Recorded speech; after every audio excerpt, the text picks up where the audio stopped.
আপনারা জানেন জুলাইয়ের উপর যে একটি আদেশ হয়েছে, জুলাই সনদ আদেশ, সেটার উপর গণভোট হয়েছে। সেই গণভোটের রায় বাস্তবায়ন অদ্যাবধি হয়নি, কোনো উদ্যোগও নেওয়া হয়নি। সেই জন্য সংসদে আলোচনা হয়েছে এবং টক হয়ে এই আলোচনাটা সংসদে আর কোনো সিদ্ধান্ত ছাড়াই শেষ হয়েছে। সরকার এক্ষেত্রে জুলাইয়ের চেতনার বিরুদ্ধে, জনগণের গণায়ের বিরুদ্ধে অবস্থান নিয়েছে। এটা এক ধরনের জাতির সাথে প্রতারণা এবং বেইমানি। কেননা ওনারা নিজেরাই নির্বাচন ইস্তেহারে ঘোষণা করেছেন, ওনাদের রাষ্ট্র সংস্কার 31 দফায় বলেছেন ওনারা সংস্কার করবেন এবং সাংবিধানিক সংস্কার করবেন, একথা বলেছেন। জনগণ ভোট দেওয়ার পরে সংবিধান সংস্কার পরিষদের শপথ না নিয়ে ওনারা জাতির সাথে এই প্রতারণাটা করেছেন, যেটা পার্লামেন্টে নিজেরাই নিজেদের উদ্যোগে এটা প্রকাশ করেছে যে আমরা নির্বাচন আদায়ের জন্যই এটা মেনে নিয়েছিলাম। তাহলে হ্যাঁ ভোটও চেয়েছেন, প্রতিশ্রুতিও দিয়েছেন, আবার ক্ষমতায় আসার পরে ভিন্ন দিকে ওনারা টার্ন নিয়েছেন। এটাকে আমরা বলছি জাতির সাথে বেইমানি। আরেকটা ওনারা চলচাতুরির পথ অবলম্বন করেছেন, সেটা হচ্ছে আমরা সংস্কার করব একথা বলেছে, কিন্তু সংস্কারের পথে না গিয়ে সংবিধান সংশোধনের পথে যাচ্ছে। সংবিধান সংশোধনের জন্য জুলাই অভ্যুত্থান হয়নি, সংস্কারের জন্যই হয়েছে। আর নির্বাচন যে আলাদাভাবে একই দিনে যে আলাদা ব্যালটে ভোট হয়েছে, এটা সংস্কারের জন্য হয়েছে, সংশোধনের জন্য নয়। জনগণের রায়টা সংস্কারের জন্য, সংশোধনের জন্য নয়।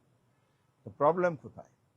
প্রবলেম হচ্ছে সংস্কার সংবিধান পরিষদের মধ্য দিয়ে যদি হতো তাহলে এটা টেকসই হতো, এটা কোনো আদালতও চ্যালেঞ্জ হতো না, হওয়ার সুযোগ নাই। পরবর্তীতে কোনো সরকার যদি আসে টোটাল মেজরিটি নিয়ে, তারও এই সংস্কার, সাংবিধানিক সংস্কার পরিবর্তনের কোনো এখতিয়ার সংসদের নাই। সংশোধন হয়ে গেলে এটা প্রচণ্ড ঝুঁকির মধ্যে পড়বে। একটা হলো বাংলাদেশের পঞ্চম সংশোধনী, ত্রয়োদশ সংশোধনী, পঞ্চদশ সংশোধনী, ষোড়শ সংশোধনীর কথা আমরা জানি, এগুলো আদালত কর্তৃক বাতিল হয়ে গেছে। পার্লামেন্ট সংশোধন করার পরও বাতিল হয়েছে। কেন? মৌলিক কাঠামো, মূলনীতির সাথে সাংঘর্ষিক কথা বলে, এটা বেআইনি বলে বাতিল করা হয়েছে। আর সংস্কারের ক্ষেত্রে এই সুযোগটা নাই। এদিকে আরেকটা হচ্ছে আদালতের বাইরে আরেকটা ঝুঁকি হচ্ছে, পরবর্তী যদি আরেকটা সরকার টোটাল মেজরিটি ইলেক্টেড হয়, তারাও কিন্তু এ ব্যাপারে সংবিধান সংশোধনের আরেকটা প্রস্তাব এনে এটা বাতিল করে দিতে পারে। সুতরাং এখানে পরিষ্কার হয়ে যাচ্ছে সংবিধান সংশোধনের এই বিশেষ কমিটির গঠন করে যে প্রক্রিয়া বিএনপি হচ্ছে, এটা ভুল পথ। এটা জাতিকে বোকা বানিয়ে আসলে জুলাই সনদের এই অভ্যুত্থান, তার চেতনা এবং সংস্কারের যে মূল লক্ষ্য, এটা একটা সরকার পরিবর্তনের অভ্যুত্থান হয়নি, একটা রাষ্ট্রের মধ্যে আমূল পরিবর্তনেরই কিন্তু অভ্যুত্থান হয়েছে, একটা সিস্টেমের চেঞ্জ করার কথা বলা হয়েছে। তাহলে এটাও এখানে ব্যাহত হবে। এই জন্য আমরা এই ইস্যু নিয়ে মাঠে নেমেছি। আপনারা জানেন তার সাথে আরো জনসম্পৃক্ত বিষয় আছে, আইন শৃঙ্খলা অবনতি, জনবান্ধব যে সমস্ত ইস্যু, যেমন আজকে হাহাকার অবস্থা, ঘরে চুলা জ্বলে না, গ্যাসের সংকট, এর আগে তেলের সংকট ছিল, এরপরে চাঁদাবাজি, দুর্নীতির মহোৎসব, দলীয়করণ ইতিহাসের সব রেকর্ড ম্লান করে দিয়েছে। দলের পদ পদবীধারী লোককে এখন অ্যাডমিন ক্যাডারে চুক্তিভিত্তিক নিয়োগ দেওয়া হয়, শামসুল আলমের কথা আপনারা জানেন। তারপরে আজকেও একটা সর্বোচ্চ ক্যাডারের যারা সরকারের দায়িত্ব পালন করেন, সচিবালয়ের সচিব, এই পর্যায়ের লোকদেরকেও আজকে বাধ্যতামূলক ছুটিতে বা অবসরে পাঠানো হয়েছে। এর আগে পুলিশ বিভাগ সহ প্রশাসনও সেগুলো করেছে। জেলা প্রশাসন নিয়োগ এবং কর্পোরেশন সাহিত্য শাসন প্রতিষ্ঠানে দলীয় লোকদেরকে, যেগুলো চিহ্নিত দুর্নীতিবাজ, তাদেরকে এখানে প্রোভাইড করা হয়েছে।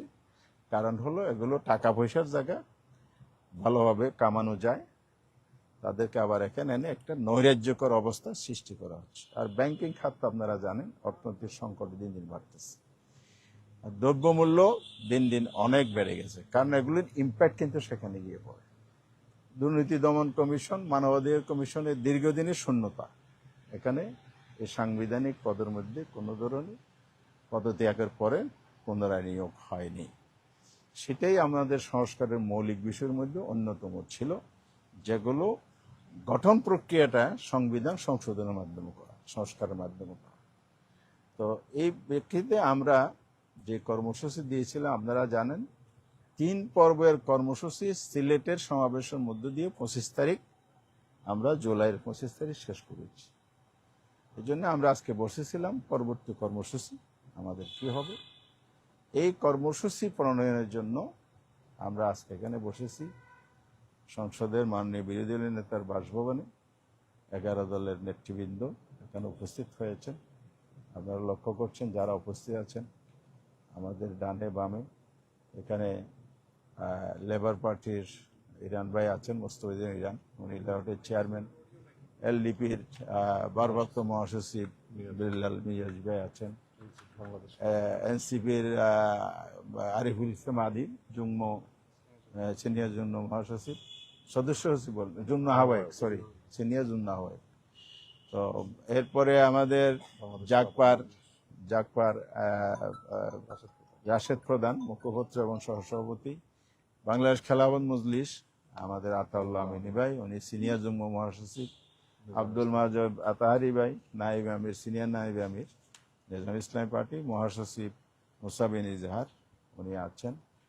এরপরে এলডিপির কি বলে বিডিবির বাংলাদেশ ডেভেলপমেন্ট চেয়ারম্যান আমাদের অ্যাডভোকেট আনোয়ারুল ইসলাম চাঁদ, তাদের মহাসচিব আছেন নিজামুদ্দিন নাইম। এরপরে আরো নেতৃবৃন্দ অনেকেই উপস্থিত আছেন। তো এরপরে আমরা আজকে কর্মসূচি যেটা প্রণয়ন করেছি, আগামী 3 তারিখ এখানে শীর্ষ বৈঠকে এটা ফাইনালাইজ হবে। আমরা খসড়া কর্মসূচি নিয়েছি, সেখানে ফাইনালাইজ হবে।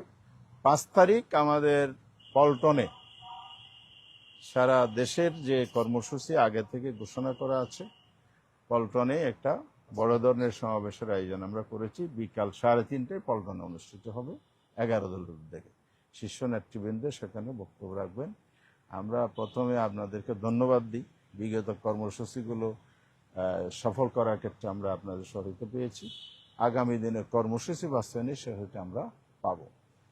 আর এখানে আরেকটা বিষয় অত্যন্ত বেদনা এবং দুঃখের সাথে বলতে হচ্ছে, জুলাইয়ের পরে দেশে মানুষ কত ভালো একটা সুযোগ পেয়েছে।